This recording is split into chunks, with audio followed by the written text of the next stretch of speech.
지금 매출이 월 100만 원 이하라면 이 영상을 보시고 월 1000만 원 버는 구조를 알게 됩니다.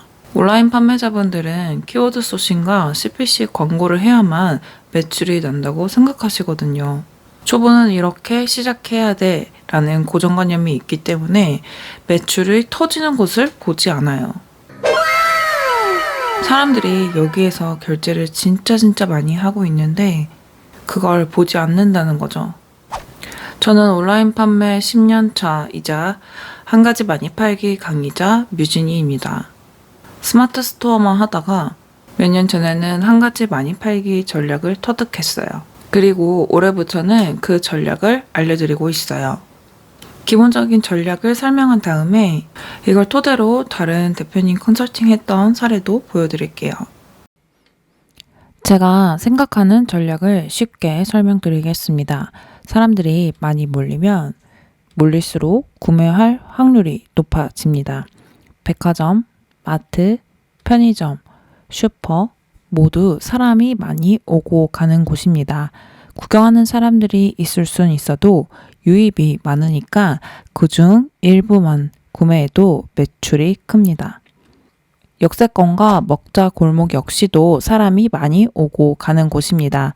그래서 월세, 권리금이 비쌉니다. 사람이 몰리는 곳에 가치를 매긴 거죠. 이 가치를 온라인에서 만들자면 두 가지 방법이 있습니다.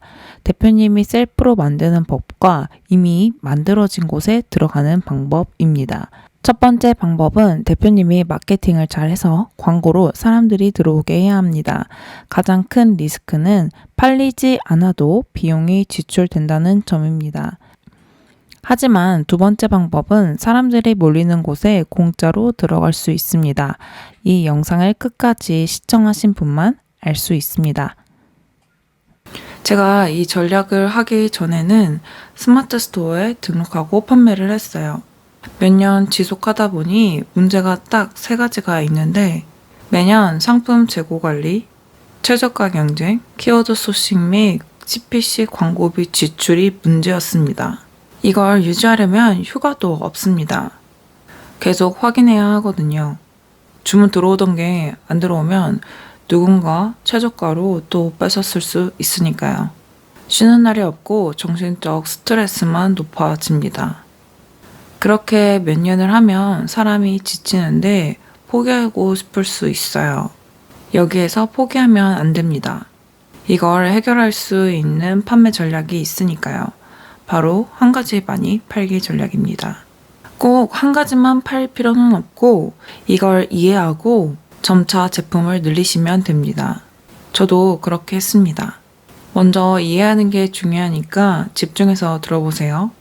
수많은 쇼핑몰엔 모바일 앱이 있습니다. PC에서 보는 법이 있는데 제가 어떻게 하는지 화면 띄워드릴 테니까 캡처하세요. 자, 이걸 누르고 들어갑니다.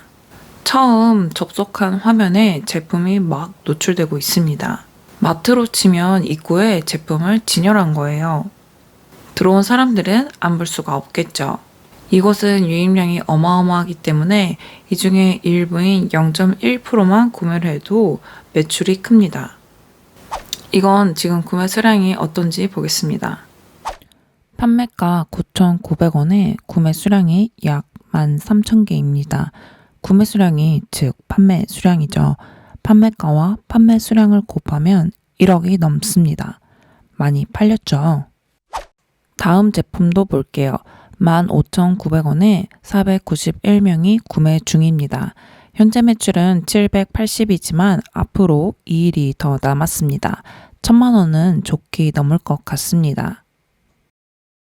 대표님 솔직히 말할게요. 한 달 내내 이 정도 수량을 팔기도 어려울 거예요. 하지만 이곳에서는 하루에 이 정도씩 나가고 있습니다. 대표님이 농수산물을 취급하고 있다면 제철 시기에 빨리 팔아야 할 거예요. 가격과 사이즈, 수량을 다르게 해서 동시에 여러 쇼핑몰에서 많이 팔아보세요. 공산품을 취급하고 있다면 한 달에 한 번씩 이 방법으로 판매해보세요. 주기를 바꿔가면서 여러 쇼핑몰에 판매를 합니다. 이곳은 대표님들이 하실 수 있는 마케팅이 다 녹여져 있다고 보면 됩니다. 어마어마하게 유입할 수 있는 마케팅 수단들과 구매 전환을 유도할 수 있는 요소들이 싹 다 있거든요. 이해하고 싶으신 분들만 제 전자책 봐주세요. 한 번에 이해되진 않고 보고 또 봐야 이해가 되거든요. 자, 이 제품의 경우 한 가지를 이렇게 많이 팔았어요. 그리고 이대로 끝날까요?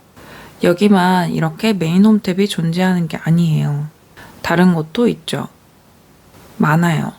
그래서 전 이 방식으로 쇼핑몰들마다 계속 팔았어요. 이걸 이해하면 돈 버는 거예요. 이쯤에서 대표님들께서 궁금하신 질문 3가지 있을 텐데요. 첫 번째, 정말 광고비가 안 들어가요? 딱 정리해 드릴게요. 더 이상 물어보지 마세요. 키워드 소싱, CPC 광고비 안 들어갑니다. 두 번째, 위탁가 사입도 될까요? 네, 됩니다. 저도 그렇게 판매하고 있습니다. 세 번째, 도매 사이트의 위탁 공급과도 될까요? 이 질문은 제가 위에 영상 달아둘 테니까 참고해주세요. 이렇게 해서 스마트 스토어 하시던 대표님 매출이 불안정했었는데 7일 만에 이렇게 매출을 달성하고, 명품 리셀 하시던 대표님 명품을 구하지 못하면 판매를 할 수가 없었는데 이렇게 매출을 달성을 했습니다. 여기서 중요한 것은 한 달 내내 판매하는 것이 아닙니다. 한 달 중 며칠만 판매를 했죠. 이 외의 시간은 나만의 시간으로 쓰시면 됩니다. 참 이상적이죠. 그런데 이걸 하면 가능합니다. 이곳에서 한 번쯤 사봤던 경험은 있어도 판매할 생각은 못 해봤을 거예요. 왜냐하면 파는 사람을 주변에서 본 적이 없거든요. 전 많이 팔아봤으니까 조금 더 알려드릴게요. 자, 그럼 어떤 제품을 소싱해야 할까요? 여기에 노출되고 있는 제품들이 다 상품 소싱의 대상입니다. 이 제품들이 얼마 가격대에 몇 개가 팔렸는지가 다 나와요. 이 가격에 이 정도 수량이 나가는구나 라는 걸 예상을 하고 비슷한 제품을 구하면 됩니다. 그게 말처럼 쉽냐라고 생각하실 수 있는데 제 강의의 사례들은 다 그렇게 해서 판매했습니다. 잘 팔리는 제품의 스펙을 파악해보세요. 그리고 많이 파세요. 전 이걸 모르는 대표님들께서 앞으로 겪게 될 문제를 잘 알고 있습니다. 전 10년 동안 시행착오를 겪어봤으니까요. 그중 하나는 자금입니다. 이 전략은 한 번에 많이 팔리니까 정산에도 크게 들어옵니다. 사업이 돌아갑니다. 이것도 정말 중요한데 설명하면 영상이 길어지니까 위에 영상 달아둘게요. 1인 사업자분들에게 이 전략을 강조하는 이유가 있습니다. 대표님들은 나중에 나만의 상품을 제조해야 한다는 걸 너무나도 잘 알고 계세요. 그러나 안타깝게도 그렇게 성장해서는 제조를 하실 수 없을 겁니다. 한 번에 많이 생산되는 물량을 소화할 줄 모르시거든요. 무턱대고 생산하는 대표님들은 악성 재고를 떠안고 자금이 묶여 힘든 상황이 옵니다. 그래서 이 전략을 알아야 한다는 거예요. 저에게 컨설팅 오시는 분들이 5,000개씩 만들고 못 팔아서 오시거든요. 이것이 현실입니다. 결국 내가 가야 하는 길을 안다면 어떻게 밟아 나갈지도 중요합니다. 스마트 스토어의 경험은 좋지만 경험 그 이상을 벗어나고 있지 못하다면 다음 영상을 시청해보세요. 이상 뮤진이었습니다.